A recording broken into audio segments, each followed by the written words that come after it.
রাতে ঘুমানোর সময় আমার স্ত্রী যখন আমার বুকের উপর এসে শুয়ে পড়ল, তখন আমি বেশ বিরক্ত নিয়ে ওকে বললাম, সারাদিন কাজ করে রাতে তোমার সাথে একটু শান্তিতে ঘুমোতেও পারি না। তুমি তো জানো আমি তোমার বুকে ছাড়া ঘুমোতে পারি না। এমন নেকামো না করলেও তো পারো, তোমার জন্য কোনো কাজে শান্তি নেই আমার। ভালো, তবু আমি তোমার বুকেই ঘুমাবো। তুমি মরে গিয়েও তো আমাকে মুক্তি দিতে পারো। রোজ রোজ এমন অশান্তি আমার সহ্য হয় না। এমন একটা বস্তা গায়ের উপর থাকলে কি কেউ ঘুমোতে পারে? আমি তো শুধু রাতের বেলাতেই বুকে ঘুমাই, আর তো কখনো জ্বালাতন করি না তোমাকে। তোমার মতো নির্লজ্জ মেয়ে আমি আর একটাও দেখিনি। আমার মাথা ব্যথা করছে, একটু হাত ফুটিয়ে দাও না। কথাটা বলে আমার হাতটা নিয়ে ওর কপালের উপর রাখলো। হাজারবার বলার পরও, এমনকি গায়ে হাত তুলেও ওর এই স্বভাব পরিবর্তন করতে পারেনি। আপনারা নিশ্চয়ই ভাবছেন, স্ত্রী বুকের উপর ঘুমালে আমি এত বিরক্ত কেন হই। আসলে ওকে আমার এখন আর ভালো লাগে না। আমার অন্য একটা মেয়ের সাথে রিলেশন আছে, কিন্তু কিছুতেই মিতাকে বলতে পারি না। মিতা আমার স্ত্রীর নাম। এমন বেহায়া মেয়ে আমি খুব কম দেখেছি। ওর জন্য রাতে কণিকার সাথে তেমন কথা বলতে পারি না। ঘুমাতে এলেই আমাকে ধরে রাখে। গায়ের সাথে মনে হয় খুব গরম কিছু লেগে আছে মনে হচ্ছে। মিতার কপালে হাত রেখে বুঝতে পারলাম ওর গা অস্বাভাবিকভাবে গরম, হয়তো জ্বর এসেছে। শীতের রাতে গরম কিছু কার না ভালো লাগে। আমি হাতটা ওর কপালের সাথে চেপে ধরে রাখলাম।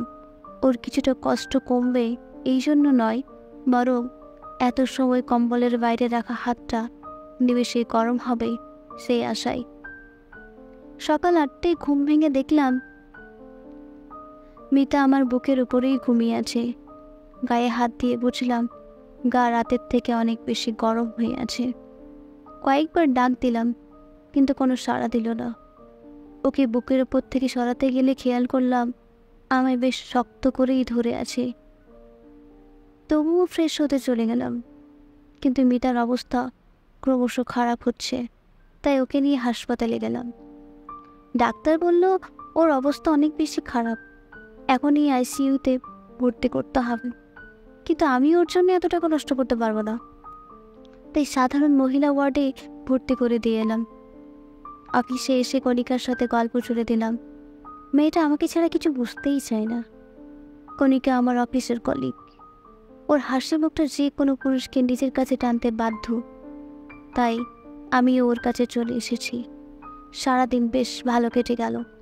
সন্ধ্যাবেলা বাড়ি ফিরে এসে ফ্রেশ হয়ে খাবার টেবিলে গেলাম। না, আজ আর এই টেবিলে আমার পছন্দের কিছু রান্না করা নেই। মিতা রোজ সন্ধ্যা হলে আমার পছন্দের হালকা খাবার বানিয়ে দিত, তারপর নিজের হাতে খাইয়েও দিত। কণিকার সাথে রিলেশনে যাওয়ার পর একদিন বলেছিলাম, তোমার আমাকে খাইয়ে দিতে হবে না, নাকি বিষ মিশিয়ে এভাবে খাওয়াতে আসো। তারপর থেকে আর কখনো খাইয়ে দিতে দেখিনি। রান্না করে টেবিলে গুছিয়ে রাখত। আজ মিতা নেই, তাই কেউ কিছু বানিয়ে রাখেনি। খাটে গিয়ে শুয়ে কণিকার সাথে কথা বলতে লাগলাম, কিন্তু এখন ওর সাথে কথা বলতে ভালো লাগছে না। সারাদিন মিতার কোনো খোঁজ নেওয়া হয়নি। আচ্ছা, ওর কি জ্ঞান ফিরেছে, নাকি ও আর নেই? এই না না, আমি এসব কি ভাবছি।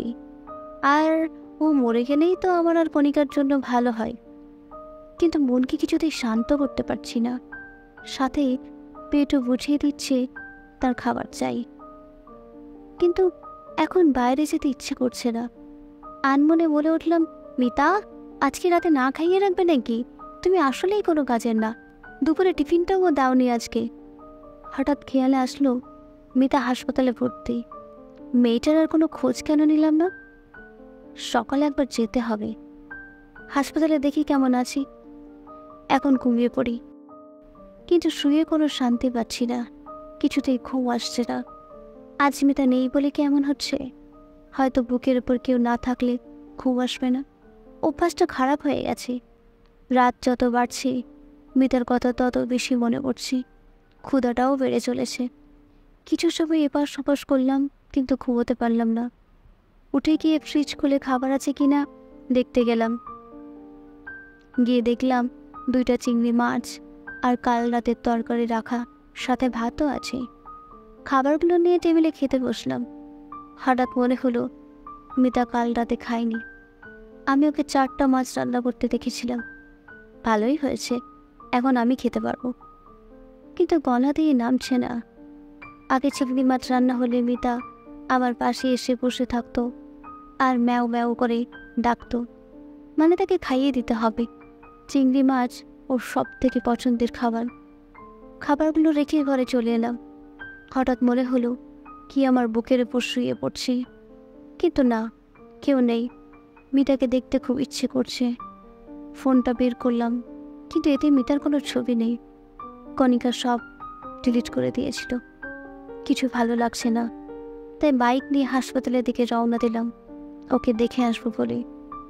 কিন্তু হাসপাতালে গিয়ে জানতে পারলাম এত রাতে মহিলা ওয়ার্ডে কোনো ছেলেকে ঢুকতে দেবে না। কিছু করার নেই বলে ডাক্তারের কাছে ওর খোঁজ নিতে গেলাম। সকালে যে মেয়েটাকে ভর্তি করানো হয়েছিল তার অবস্থা কি?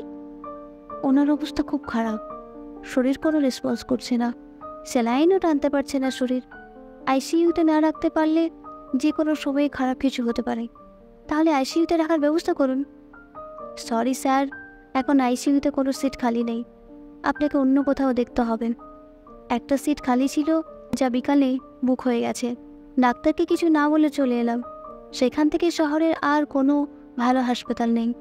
বাইরে নিতে গেলে এখন অনেক সময় লাগবে আর অনেক টাকা খরচ হবে। বাড়ি ফিরে চলে এলাম, কিন্তু বাড়ি ফিরলে মিতাকে বেশি মনে পড়তে লাগলো। কণিকার জন্মদিনের সময় আমার কাছে টাকা ছিল না, অনেক চিন্তায় ছিলাম। তখন মিতা ওর গলার চেন আর নগদ 10,000 টাকা দিয়ে বলেছিল, আমার কাছে অত টাকা নেই, তোর তো 20,000 টাকা লাগবে, এতে হয়তো হয়ে যাবে, তুমি চিন্তা করো না। ওর দিকে এক পলক তাকিয়েছিলাম। ও মুচকি হেসে বলেছিল, তুমি চিন্তায় থাকলে আমার কষ্ট হয় অনেক, আমার এইগুলো লাগবে না, তুমি নিয়ে নাও। চেনটা ওর মায়ের দেওয়া বলে ওটার বিক্রি করিনি, কণিকাকে দিয়ে দিয়েছিলাম। চোখের কোণে মনে হলো পানি জমে যাচ্ছে। আজ অনেক দিন পর মিতার সাথে কাটানো সকল মুহূর্ত মনে পড়ছে। আমাদের ভালোবাসার তো কোনো কমতি ছিল না, তাহলে কেন এত দূরত্ব তৈরি হলো আমাদের ভিতর? মিতা আমাকে নিচের সবটা দিয়ে আগলে রেখেছিল, তাহলে কেন মিতাকে কষ্ট দিলাম? অফিস থেকে ফিরতে মিতা আমাকে রোজ জড়িয়ে ধরত। একদিন ওকে বললাম, ছেলেদের শরীর লাগলে ব্যবসা করো, কিন্তু আমাকে এত বিরক্ত করবে না। সেদিনের পর থেকে মিতা আর আমাকে জড়িয়ে ধরত না। শুধু রাতে আমার বুকে ঘুমানোটাই পরিবর্তন করতে পারেনি কোনো কিছু বলেই। অন্য কি আমার বুকে না ঘুমালে ঘুম আসে না। আমিও ওকে একসময় বলতাম, তুমি আমার বুকে না ঘুমালে আমার ঘুম আসে না। আজ বুঝতে পারছি কথাটা আমি মিথ্যে বলতাম না। রাত 3টা বেজে গেল, এখনও আমি ঘুমাতে পারিনি। সকাল হতেই হাসপাতালে চলে গেলাম। আজ মিতাকে আইসিইউতে রাখবো, এখানে না হলেও অন্য কোথাও। মিতাকে ছাড়া আমি এক রাতও থাকতে পারি না। আমার সব করা কাজের জন্য মাপ চাইব, আর কষ্ট দেব না ওকে। হাসপাতালে গিয়ে জানতে পারলাম কাল রাতে একটা মেয়ে মারা গেছে। না, এটা মিতা হতে পারে না। মিতা আমাকে কথা দিয়েছিল আমাকে রেখে যাবে না, আমাকে ছেড়েও থাকতে পারে না। মিতা নিশ্চয়ই ওর কথা রাখবে। কিন্তু আমাকে ফুল প্রমাণ করে দিল মিতার প্রাণহীন দেহটা কেমন নিষ্পাপভাবে ঘুমিয়ে আছে। খুব শক্ত করে ওকে জড়িয়ে ধরলাম। শেষ কবে ওকে জড়িয়ে ধরেছি মনে নেই। ওর মুখের কাছে মুখ দিয়ে বলতে লাগলাম, তুমি বলতে না তুমি আমাকে ছাড়া থাকতে পারো না, তাহলে আজ থেকে কি করে থাকবে? জানো, কাল রাতে আমি তোমাকে ছাড়া ঘুমোতে পারিনি।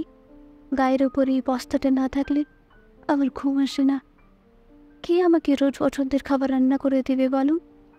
কে আমাকে এতটা আগলে রাখবে? আমি তোমাকে আর কষ্ট দেব না। এই দেখো, তোমাকে জড়িয়ে ধরে কথা দিচ্ছি, আমি আর কথার খেলাপ করব না। তুমি জানো কাল রাতে আমি তোমাকে ছাড়া কেমন ছিলাম? ভাতও খেতে পারিনি।